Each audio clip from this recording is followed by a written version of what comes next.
Ross Andersen.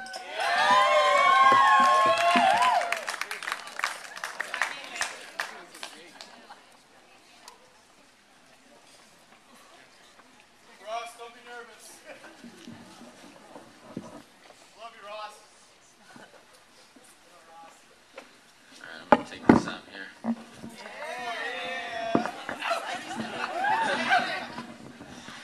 Alright, the tearful maid of honor is always a tough act to follow.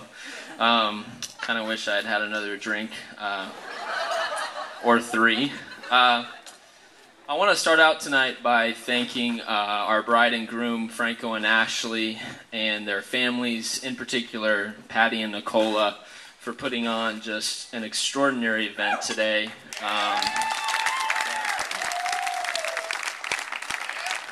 Every detail has just been so thoughtful and elegant, and I know that we will remember tonight many years from now, and we have all you guys to thank for that, so thank you. So I should probably introduce myself, even though Allie did. You can tell that was written. My name is Ross, and I've known Franco a very long time. We first met in grade school, and the thing I remember about Franco is he had a very distinct walk. Kind of looks a little like this.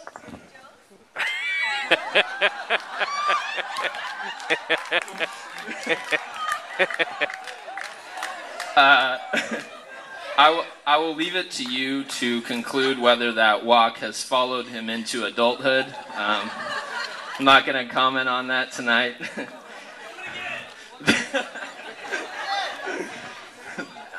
The other thing that I remember about Franco is he had these enormous blue glasses. I'm sure Patty and Joe remember.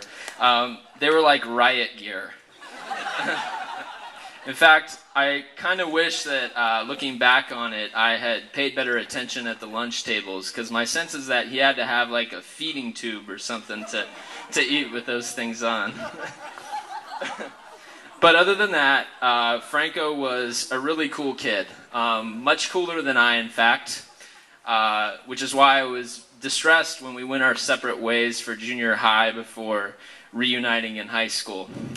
High school was a long time ago. If you need convincing of that, you just need to dig up the just humiliating pictures of us wearing things like Tommy Hilfiger shirts and white jeans. Really baggy white jeans. But what you won't see in the pictures is the giant cloud of Polo Sport cologne that would kind of trail behind Franco wherever he went. Franco was my ride a lot in high school. More on that later. And it was nice because if we were somewhere, I always knew when he would left because that cologne had like a 100-yard radius on it. So, you know. Franco went through kind of a clumsy stage in high school. There was a stretch there when it seemed like he couldn't go 2 weeks without, say, slamming face first into a glass door or falling fully clothed into a pool, sober. And one night, he actually combined those two instances in the same evening.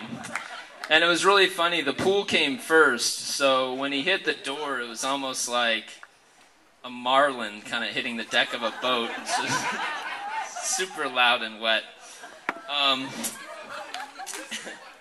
But anyway, high school was also the time that we met Franco the driver. And as someone whose life has been in peril as a passenger of Franco's, I've kind of developed a rule of thumb over the years. Here's what it is. If you're riding with Franco and your blood alcohol percentage is less than your age in years, take the wheel. Most of you here tonight know about the famous accident we were in on the 57 freeway where our groom here rolled us over 4 times in the middle of rush hour. Yeah, you're clapping. What you don't know is I actually consider that trip to be among the safest that I've taken with Franco. Coming here tonight, I thought we should have just scrapped the wedding gifts and chipped in on a lifetime town car service for these two, for Ashley's sake. But I want to change tone a little bit here and talk about a different stage in Franco's life.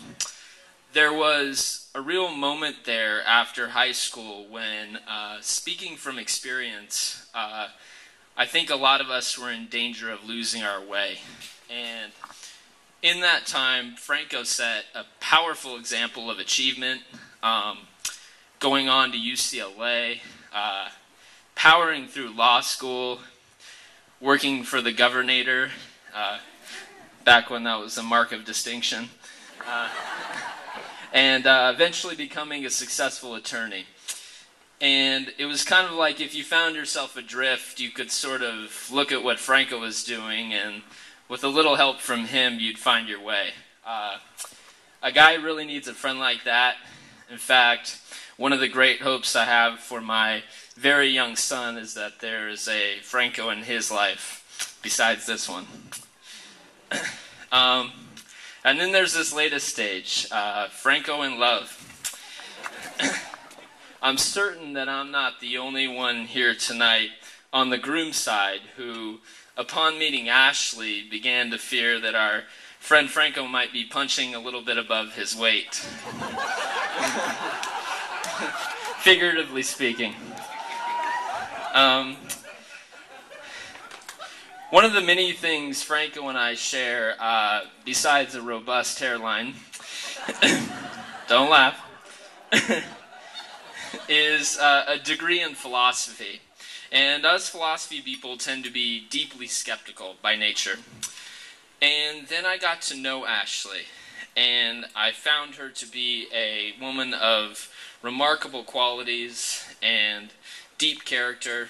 I saw the tenderness with which she treated her family and the way she kind of patiently tolerated the pack of hooligans, myself included, who call ourselves Franco's friends. And all of that kind of together cemented my original impression that Franco was indeed very much out of his league here. But take heart, Franco. Marrying up turned out to be just about the smartest thing I ever did, and I expect the same will be true for you too. So, though I myself am not Italian, the Buffalino and Tenerelli families have always taken me in as one of their own. And so I feel justified tonight ending up with a few words from the old country. I thought it might be appropriate to end with a quote from Dante Alighieri, where, as he's known in Italy, Il Sommo Poeta, the supreme poet. And he very famously wrote an epic poem called The Divine Comedy.